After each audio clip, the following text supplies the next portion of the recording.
In my project, I'll be going over incline presses by Matthew Bush. Some things you need to know before getting into any incline press.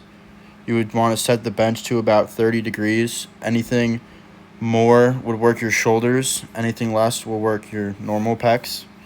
Full range of motion is important in these three movements. Having a spotter for ones you need, such as the Smith machine incline and the normal barbell press. Control the eccentric, coming down really slow.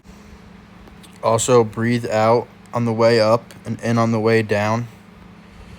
Still hits other parts of your chest as well, but the focus is to work on the upper pecs. Now I'll be going over all the muscles and muscle groups that will be involved to do all three of these exercises.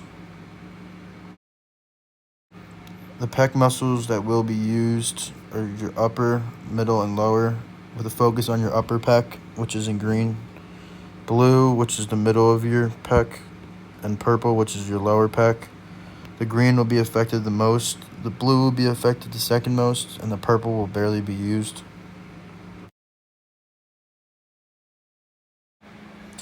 The triceps will be used in all three of the presses.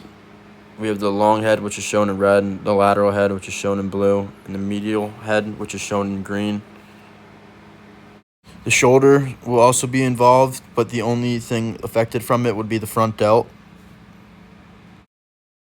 The three types of presses we're going to be looking at today are the inclined Smith machine press, the inclined barbell press, and the inclined dumbbell press. Here we have an example of the inclined Smith machine press.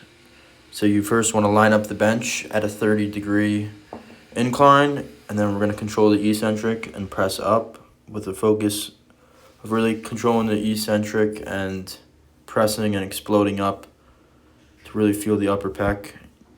When the bar comes down, you want it to about just under your collarbone. Now showing the incline barbell press. Here I show how it's lined up the same way as we use the Smith machine. Usually you would like a spotter if you're doing heavier weight, but it's basically just using your core and more stabilizing muscles, which is the only difference between this and the Smith machine. Getting into the dumbbell incline press. Here, it's my favorite one. I feel like you can get the deepest stretch, as well as control the eccentrics a little more. You want to keep the bench at about 30 degrees, just like the other ones. Having a spotter if you're going a little heavier, and then if you need to spot, definitely grab the wrist to help them finish the rep. You can't go as heavy as on these as the other ones, but I think it produces the most muscle growth. Final thoughts and some things to not forget. It still works all parts of your pecs, just focuses on the upper pec. Having the bench at 30 degrees incline will give you the most muscle growth. I'd always have a spotter if need be. Thank you for watching my presentation on incline pressing movements.